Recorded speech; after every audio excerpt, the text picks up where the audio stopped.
Yo, what's going on YouTube land?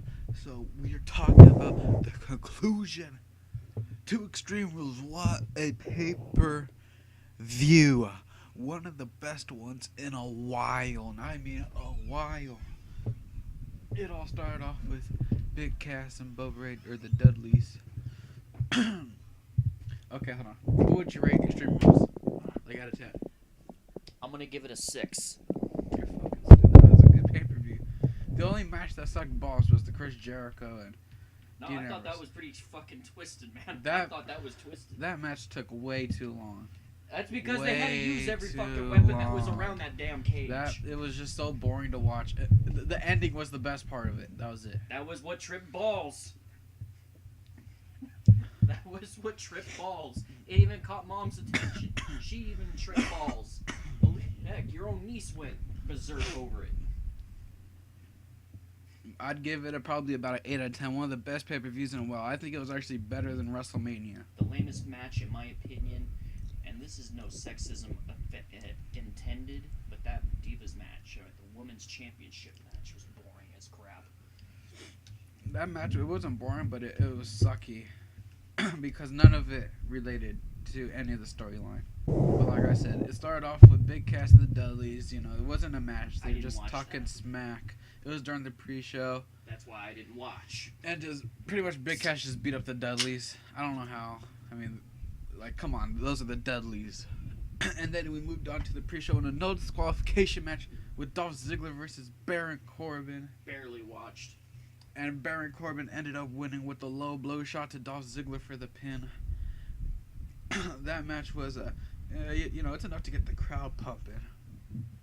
And then it started the show off with, what was it, Kalisto and Rusev. I think that started off the show. Dude, that was pretty fucking... And that was a good match.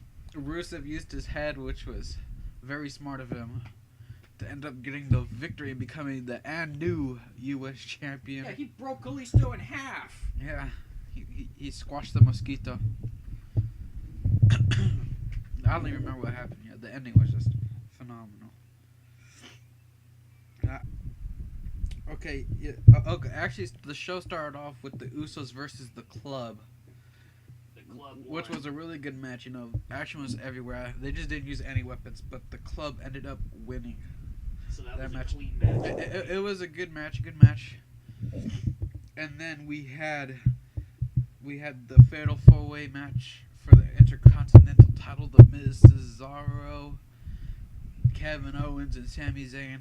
And we ended up having the Miz win. Oh my god, that was a good match. You know, everyone just did their finisher to poor Cesaro. That match bored me out, and the result... Poor Cesaro. That was a good ending for the Miz. Great heel. Everyone hates him. That's what a heel's supposed to feel like. You're supposed to hate a heel. Yeah, Everyone hates the Miz, which is why it works so well. Yeah, but he's overrated. He's not overrated. He's overrated. He's a movie star. Yeah, a B-movie star. And I think that was just a good way, you know. Kevin Owens got the best of Sami Zayn and cost him the match, with the Miz stealing one over Cesaro. And then after that one, I believe that's when we had the 40-minute long, freaking hour-long, eternity-long Chris Jericho versus Dean Ambrose match. Hey, that was a good match. And the beginning was just so boring. It was just god-awful. No, it was good. No. I mean, it started out as just a regular, Chris Jericho. It was just so boring. Reaction. That was good. Just so boring, in my opinion. Until the ending. The ending is where it all started to pick up. You know, code breaker kick out. The walls of Jericho broke it. The 2x4 with barbed wire. That was towards the ending. Yeah. That was the best part. The ending, the middle, and the beginning of it just sucked balls. It was complete trash. It was just 40 minutes of them hugging and climbing a cage. That was it. But the ending was good. And then after that, actually before that match, we had the New Day versus the Vaudevillains, with the New Day coming up on top. That's good. Now they're gonna keep those titles until the Money in the Bank pay-per-view. Yep. The New Day ends up winning. Xavier Woods does a ha. to Simon, whatever his name is, or the other one. I don't know their names. From the vaudeville. And then we had Big E spear one of them through the ring. And then you had And still, Xavier Woods knee one to the face and get the 3 count. And still, your WWE World Tag Team Champions. That was a good match because I personally didn't think they were going to win with Xavier Woods in. I thought they needed Kofi Kingston to win that match. And nope, I was wrong. Well, they technically did use Kofi Kingston to win that match. Remember, he interrupted. Yeah. He did the Trouble in Paradise. No, he just did a springboard enziguri type kick to the head. Okay, and then after that one, we had Charlotte versus Natalya. Yeah, that match bored me. And that match was just good, but I mean, it was good until the ending. That match kept a soft on to me. The ending made no sense with Donna Brooke coming out. If you're going to have Donna Brooke come out, then you might as well have had Becky Lynch come out, because those two are feuding. Why would you bring one person in a feud into another feud? I mean, if you're going to do that, at least make Donna Brooks attack the champ. To get her in a title picture. Come on, WWE. What kind of booking was that? How much did Rick pay her?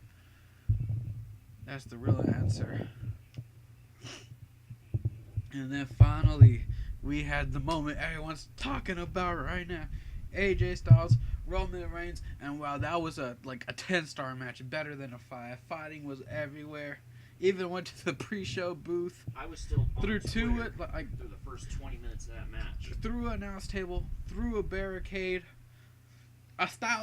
Two style clashes, one on the normal canvas, and then the one on a steel chair, and somehow Roman Reigns kicks out that OP bastard.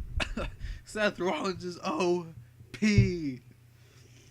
But oh my god, that was a good match. You know, you had AJ Styles gets Superman punched and speared in the outside, and all of a sudden Roman Reigns throws him in, and all of a sudden you don't hear anything. You just you see WWE shows the apron, you see the club running out, come in the ring, and start beating up Roman Reigns. Give him the boot of doom, and somehow Roman Reigns still kicked out. Made no sense. And then you had the Usos come out, and the part that made me confused was Luke Gallows and Carl Anderson just got Superman punched. Usos got hit with steel chair shots. It was like a triangle of steel chair shots. And you kind of figured it only takes about 2 minutes to wake up from a Superman punch. So by the time AJ Styles went for the phenomenal form and got speared, you would have figured one of them would have been up by then, but nope. That's just WWE booking, you know. So Roman Reigns' right hand is OP. AJ Styles went for the phenomenal form, got speared. Roman Reigns gets the 3 count, broke my heart. Yeah, that was bullshit. Oh man. And Roman Reigns is freaking overrated as hell.